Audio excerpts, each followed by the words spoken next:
chers internautes, une fois de plus, nous sommes ravis, très ravis de vous recevoir sur notre chaîne YouTube. Notre prière pour vous est que le Seigneur vous bénisse abondamment, vous ainsi que vos familles, toutes les personnes qui sont tout autour de vous. Aujourd'hui, nous allons parler des buts du mariage. Et pour cela, nous allons laisser M. Mongo vous expliquer, vous parler abondamment sur cela. C'est lui qui va nous nourrir ce soir sur ce sujet. À toi, bébé. Merci pour la parole. En amont, nous devons savoir que dans la vie, toute chose qu'on fait, il y a toujours un objectif à atteindre, il y a toujours un but. Et c'est comme, excusez-moi, quand nous sommes en train de faire tout cela, c'est parce que nous voulons aider les couples à vivre un mariage épanoui. Donc, dans toute chose, il y a toujours un but, il y a toujours un objectif à atteindre. C'est de la même manière que le mariage tel qu'il est, la cellule de base d'une société, et il y a un but pour lequel le mariage a été institué. Et nous devons savoir que le mariage a premièrement un double but.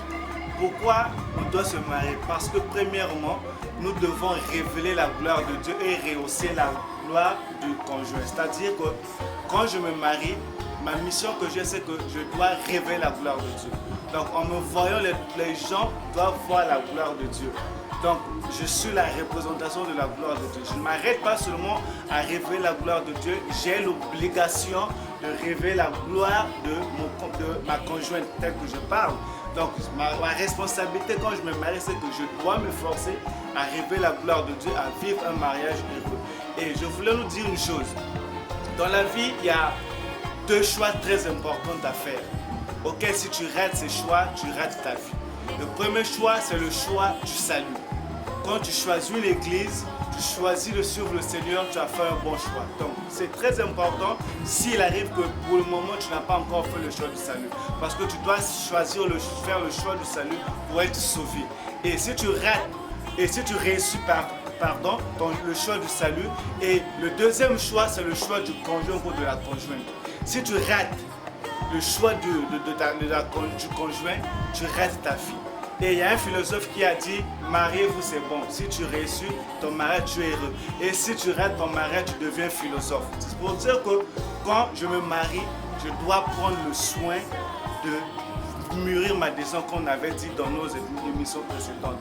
Donc c'est pour ça que je voulais dire que non, le premier but, le double but du mariage c'est que je dois révéler la gloire de Dieu et rehausser la gloire de ma conjointe. Donc c'est très très important. Je veux dire aussi que s'il arrive que je suis un bon chrétien, je suis une bonne chrétienne, c'est d'une manière ou d'une autre, je dois être un bon époux, encore une bonne épouse. Parce que si la parole de Dieu a de l'impact sur ma vie, automatiquement je dois le faire, ça doit se faire ressentir dans mon mariage. Donc c'était le premier but du mariage. Donc révéler la gloire de Dieu et rehausser la gloire du conjoint.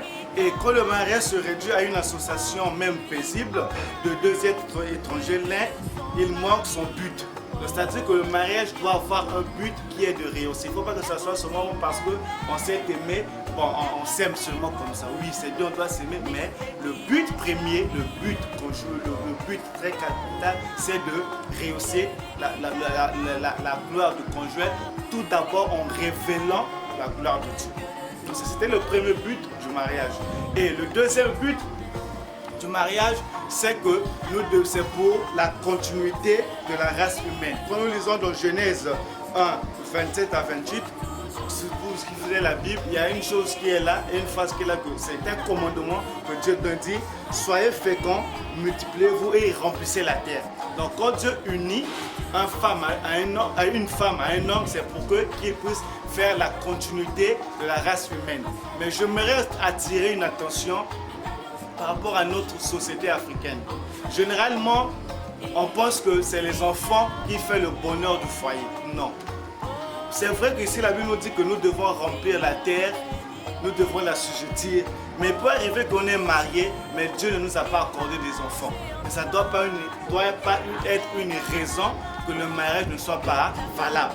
Donc nous devons savoir, avec ou sans enfants, le mariage il est toujours valable. Donc logiquement, on ne se marie pas seulement pour avoir des enfants. Et s'il arrive que vous traversez le moment où que vous n'avez pas des enfants, nous sommes dans des familles africaines. Et même si on n'est pas dans une famille africaine, mais en tant qu'humain, tout autour de nous, les enfants qui ont besoin de l'affection des parents. Donc ça ne t'empêche pas d'aller adopter un enfant, de prendre un enfant dans la famille auquel qui a besoin d'un cadre idéal pour son éducation que tu peux prendre. Tant que l'enfant soit là, que l'enfant ne soit pas là, le mariage doit vivre son cours normalement. Donc même si on nous dit que non, c'est pour faire la continuité de la race humaine, mais ça ne veut pas dire que non, parce que je suis marié, que l'enfant ne vient pas, que ça doit être une raison que je dois dissoudre le mariage. Et nous devons savoir, le mariage est indissoluble. Donc, c'est-à-dire que les enfants ou sans enfants, j'ai le droit, j'ai le devoir de vivre mon mariage comme tel. Donc c'est pour cela nous devons savoir pourquoi est-ce que nous devons nous marier. Et la troisième raison, le troisième but du mariage, c'est que c'est la collaboration nécessaire à l'homme qui est par essence un être social. Quand nous parlons de la collaboration nécessaire, c'est-à-dire nous prenons l'exemple dans Genèse 2,18. La Bible dit, il n'est pas bon que l'homme soit seul. Quand Dieu dit qu'il n'était pas bon que l'homme soit seul, c'est parce qu'il avait vu trouver en homme la solitude. Donc le troisième but, c'est que le mariage vient combler la solitude. Donc avant j'étais seul, mais il arrive un moment que j'ai besoin de quelqu'un, d'une compagnie avec moi. Et nous devons savoir que la solitude n'est pas bonne, la solitude tue. Mais pour ne pas que nous arrivons à un niveau où on se sent malheureux, on se sent misérable à cause de la solitude, c'est pour cela que nous devons nous marier. Et s'il arrivait que, avant de me marier, je passais mon temps peut-être à dormir, à suivre la télé, mais une fois marié, je n'ai plus ce temps parce que j'ai quelqu'un qui est avec moi, auquel je partage ma vie. Donc le troisième but du mariage, c'est la collaboration nécessaire à l'homme. C'est-à-dire que les deux partenaires en vivant, chacun avec un être différent d'eux-mêmes, prennent conscience de la nécessité d'approfondir la connaissance de celui et apprenons à établir une relation avec autrui et Dieu. Donc quand je vis avec ma conjointe, encore avec mon conjoint, nous prenons la nécessité, l'importance de se connaître et de ce que la structure ne puisse pas avoir accès dans nos vies. Et on fait le quatrième point concernant le but du mariage, c'est que c'est l'union des conjoints. La Bible dit dans Genèse 2, 21 à 24, on nous parle de la femme a été tirée de l'homme. Donc l'homme, on se marie, le but c'est qu'on doit devenir un. Comme on avait dit dans notre précédente émission, l'homme quittera son père, sa mère s'attachera à sa femme et les deux deviendront une seule chair. C'est pour cela que c'est très très capital, de telle sorte que non, il faut que nous devenons une seule personne. Et l'unité du conjoint c'est très très capital, de telle sorte que non, nous devons être unis, nous devons être ensemble. Et malheureusement, au-delà de ces 4 points, certes il y en a nombreux, au-delà de ces 4 points que nous avons cités pour le but du mariage, cependant nous notons plusieurs raisons auxquelles les gens aiment les hommes se marient, mais les raisons elles sont fausses, elles sont mauvaises. Parmi ces raisons, nous avons noté quelques-unes. Et la première raison que parfois les hommes se marient, c'est que la personne se dit « je me marie pour des raisons de sécurité ». La personne se dit que non, elle a besoin qu'on puisse la dérouter par sa maman, elle a besoin d'être aimée, elle cherche à se marier. C'est pas mauvais, mais nous devons savoir que nous pouvons chercher quelqu'un qui prend les décisions pour nous et qui se soucie de nous. Donc le problème, ce n'est pas que je dois me marier parce que j'ai besoin d'être en sécurité, j'ai besoin de quelqu'un pour me dérouter. Non, quand on se marie, c'est parce qu'on est adulte, on est mûr. On ne peut plus que chaque fois on est marié, que ce soit maman, que ce soit papa qui vient là toutefois. Non, non, non. Une fois marié, on n'est plus la fille à maman ou la fille à papa, ainsi que le fils à papa ou le fils à maman. Donc, quand tu te maries parce que tu as besoin des raisons de sécurité, là vraiment tu tires à terre comme on le dit. Et la deuxième mauvaise raison que les hommes se marient, parce que la personne se dit je me marie par pur égoïsme. On se rend compte par l'égoïsme. Pourquoi? Parce que la personne veut qu'elle trouve, l'homme, il veut une femme parce que se dit bon, vu que moi j'ai tellement de choses à faire, je n'ai pas le temps pour me laver les habits, je n'ai pas le temps de faire la cuisine. Il faut que j'ai quelqu'un qui doit arranger ma maison, qui doit me repasser les habits. C'est-à-dire qu'à la limite pour elle, c'est comme si la personne devait prendre une esclave pour elle. Ça, c'est pas une raison, c'est une très mauvaise raison. Tu ne peux pas chercher à te marier parce que tu as besoin de quelqu'un qui doit s'occuper de tes habits, qui doit te faire la cuisine. Certes, la femme doit être là aussi pour te faire la cuisine, mais ce n'est pas une obligation. Parce qu'il pourrait arriver que dans 2 matins, elles ne se sentent pas bien, mais ce n'est pas parce qu'elles ne se sentent pas bien que toi, tu ne peux pas faire la cuisine. La cuisine, même si tu es homme, tu peux faire la cuisine. Mais si tu veux te marier parce que tu as besoin de quelqu'un qui doit te faire la cuisine, franchement, ça, c'est une mauvaise raison. Et l'autre point, le troisième point, l'homme cherche à se marier parce qu'il veut une reine de beauté. C'est-à-dire cette femme auquel il rêve. Dans le sens où, je vais prendre un exemple, je suis peut-être un responsable dans une entreprise, dans une société. Mais mon but de me marier, ce n'est pas parce que j'ai besoin d'une compagnie, mais parce que je sais que nous, toute fois que nous partons dans nos cérémonies, nous partons dans des fêtes, chacun vient avec une femme. Maintenant, comme si j'ai vu les autres ont des femmes, pour moi je dis que les femmes se sont quand même belles, mais il faut que je puisse trouver une femme qui est plus belle que les autres. Donc pour moi c'est que quand nous serons ensemble avec les amis, cette femme elle sert pour moi comme une manière de me vanter de sa beauté. Donc à n'importe quel moment je suis avec et tout ça, c'est ma femme, c'est la plus belle femme du monde, c'est pas mauvais. Mais cette femme que tu trouves qu'aujourd'hui elle est la plus belle, mais dans 2 matins il peut avoir une raison qui fait qu'elle se devient la plus vilaine des femmes. Donc quand tu cherches une femme parce que tu cherches une reine de beauté pour te faire vanter de telle manière comme quelqu'un qui a une nouvelle voiture veut que tout le monde sache qu'il a une nouvelle voiture. C'est parfois ce que les hommes font. Donc permettez de parler en c'est comme si n'a moi ou à l'équipe bassignoso. Donc bisika nyonso na kotambola ifo bayeba que non ngape na chéri. Ya nango mabete mais tango zo kosala bongo ozali ko ubima carrément na mokano ya nzambe. Donc le cas moi c'est parce que ozala posa que moto azala pembeni nao. Parce que moi si ozali ko loba que azali ya kitoko wana ya nango mabete kitoko le tango zo ko mona parce que azali motani. Pour arriver à dire que mota ko moyindo. Ce qui olinga ki parce que azala ki motani mais ya na ko moyindo ko sala ndenge nini. Et ce que le pendant ngalingaka ba moyindo ngolo. Ani moyindo doulé c'est bien mais dans 2 matins quand je m'en fous d'aller dormir il y a commis motani. Oui olingaka ba c'est moyindo mais ya ko motani ko boya ye. C'est pour cela que c'est malamu te ya ko pona ko zala ba critère wana. Donc je voulais un peu en parler dans notre langue nationale, c'est que je voulais dire que quand tu cherches une femme qui est brune, c'est pas mauvais, mais pour arriver dans 2 matins, qu'il y ait un accident, qu'il y ait une raison qu'elle devienne, échange de teinte, elle devait sombre. Mais comme si tu l'avais aimée parce qu'elle était brune, parce que tu vas la rejeter. Encore tu aimes seulement les femmes qui sont sombres. Mais dans 2 matins, elle peut contracter une pommade de beauté qui a de l'étourdinant, mais elle devient brune. Tu vas la refuser. Donc c'est pas la raison qu'on cherche une femme parce qu'elle doit être une reine de beauté. Même la plus vilaine femme, elle est toujours belle auprès de la personne qui l'aime. Amen. Quand tu dis que non parce que je dois avoir une plus belle, c'est toi qui penses que ta femme est la plus belle. Mais la plus vilaine femme, quand si l'homme l'aime, il va trouver que non, elle est la plus belle femme. Il n'y a pas une plus belle femme si ce n'est que celle que tu aimes. Telle que je suis là, peu importe ta beauté, pour moi, la plus belle femme, c'est celle qui est à mes côtés. Donc c'est ce que nous pouvons dire. Il ne faut pas que tu penses que la personne soit, c'est pas une extraterrestre. Là, vraiment, c'est une très mauvaise raison de se marier.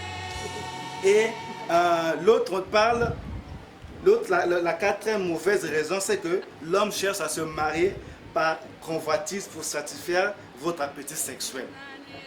Chérie, excuse-moi de prendre peut-être l'exemple. Je vais prendre l'exemple de telle sorte que non, un homme qui dit, bon, moi j'aime une femme qui a des rondeurs. Moi j'aime une femme qui a une grosse poitrine. Moi j'aime une femme qui est ceci, cela. C'est pas mauvais. Mais quand tu es en train de prétendre aimer la personne parce qu'elle a des grandeurs, elle a les rondeurs, pardon, mais dans 2 matins, il pourrait arriver qu'elle tombe malade, elle perd sa santé. Elle tombe malade, elle perd sa santé. Parce que le corps que nous voyons aujourd'hui, c'est parce que nous sommes en bonne santé. Mais s'il arrive que nous contractons une maladie auquel nous pouvons même être prêts à mourir, on va maigrir et cette beauté ne va plus exister. Donc quand tu penses que non, toi dans ta convoitise, j'ai une femme qui est ceci, cela, tu te fais déjà une image dans tes pensées que ma femme, elle doit être grosse comme ça, elle doit être mince, tout ça. Mais c'est pas mauvais, même la femme la plus mince, elle peut devenir la plus grosse femme. Il suffit seulement qu'elle sache comment manger, qu'elle ne contrôle pas son alimentation, elle grossit. Et d'ailleurs, une femme, dès qu'elle est au foyer et quand elle se sent à l'aise, elle se met à grossir n'importe comment. Mais si tu penses que non, toi tu aimes seulement les femmes qui sont minces, qui ont une petite poitrine, mais de deux matins, il peut arriver que non, elles changent de forme. Donc ça, c'est une mauvaise idée de choisir une femme par convoitise. Et la convoitise, mes frères, mes soeurs, ça tue. Il ne faut pas convoiter, il faut te contenter de ce que tu as. Amen. Et l'autre question, et l'autre point dit se marier par orgueil. C'est-à-dire parce que nos copains se sont mariés et que vous voulez faire comprendre aux gars, aux autres que vous n'êtes pas un mauvais gars. C'est-à-dire qu'on était peut-être à 4, on marchait ensemble, et arrivé les 3 se sont mariés, je suis resté seul. Pour ne pas que je puisse avoir une mauvaise interprétation, une mauvaise interprétation des autres, je me dis que je pars aussi me marier. Non, tu ne peux pas te marier parce que les autres se sont mariés. Et nous devons savoir une chose, chaque chose a son temps. Si les autres se sont mariés, attends ton temps. Ne cherche pas à dire que non, bon, parce que mes autres se sont mariés, moi aussi je dois aller me marier. Non, pour te marier, il faut vraiment que tu aimes la personne et que tu te sentes prêt pour te marier. Et l'autre point, c'est quand même un point qui me fait rire, dit que se marier par rébellion. Quand on parle de la rébellion, c'est comment? Que tu avais une petite amie et il arrivait que vous avez vécu un moment et après vous vous êtes séparés. Donc toi, dans ta manière de faire le tout, bon, comme si elle m'a refusé, je dois la prouver que moi, on ne peut pas me refuser. Et tu parles n'importe quelle femme, tu pars proposer et tu te maries. Et donc quelques temps après, tu commences à vivre la misère. Ça c'est la rébellion. C'est pas parce que ta petite amie t'a refusé que tu es obligé de venger. Tu n'es pas obligé de te marier par rébellion. S'il arrive que non, elle t'a refusé, c'est qu'elle n'était pas la femme de ta vie. Amen. Donc il faut chercher le temps pour trouver la vraie femme de ta vie. Parce que nous devons savoir, la femme, elle a été tirée de la corde du mari. Donc en réalité, c'est qu'il y a ta corde, il y a ta partie qui est quelque part. Donc arrête un peu de toucher partout. Parce que quand tu touches à partout, là, tu perds ton temps pour rien. Prends ton temps, cherche la volonté de Dieu, que Dieu te révèle, que Dieu puisse te faire rencontrer ta corde qui a été tirée de toi. Donc c'est pour cela qu'il ne faut pas te marier par rébellion parce que bon, elle m'a refusé, je dois la prouver que non, moi, personne ne peut me laisser. C'est vrai, tu t'es vengé d'elle, mais rassure-toi, c'est toi qui vas vivre le pire parce que la femme que tu as pris là, rien ne te prouve que non, c'est la femme de ta vie. Et sûr et certainement, comme si elle n'est pas la femme de ta vie, tu vas toujours vivre le même cas que le cas précédent. Et l'autre cas, c'est se marier par crainte. C'est-à-dire que pour ne pas que tu sois ridicule, tu vois que bon, j'ai peut-être un boulot, j'ai une voiture, j'ai une maison, et pourquoi je ne dois pas me marier? Et tu te lances pour ça. Ça, c'est une mauvaise raison. Quand tu te maries par crainte, vraiment, ça, c'est une mauvaise raison. Et enfin, la dernière raison que nous avons choisi de vous parler, c'est que l'homme cherche à se marier par apitoiement sur soi-même. Donc, qu'est-ce que la personne a dit? Ah, pauvre de moi. Personne ne se soucie de moi, alors je vais simplement me marier. C'est toi qui penses que tu es pauvre. Mais parfois, il y a d'autres personnes qui connaissent ta valeur. Mais pourquoi tu t'apitoies? Et franchement, je te dis, s'il arrive que non, tu te maries à cause de l'apitoiement sur toi-même, tu es vraiment malheureux. Tu es vraiment malheureux et tu as vraiment des problèmes. Je t'assure, tu as des problèmes auxquels tu dois régler. Tu ne peux pas te lancer dans le mariage à cause de l'apitoiement.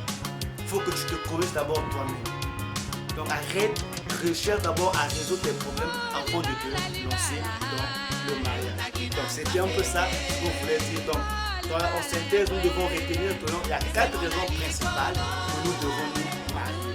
La première, c'est de révéler la gloire de Dieu et de rehausser la gloire de son conjoint. Et la deuxième, c'est de la continuité de la race humaine. Donc je me marie parce que si Dieu me donne la capacité d'avoir des enfants, je dois l'en faire. Mais c'est aussi dans la bonne manière, pas parce que tu as la capacité de procréer, que chaque fois tu te mets les enfants, c'est comme si tu étais une mauvaise. Il faut avoir une manière de faire les enfants parce que la réalité d'aujourd'hui, ça nous prouve qu'il faut que nous soyons quand même sages. Parce que le problème c'est quoi?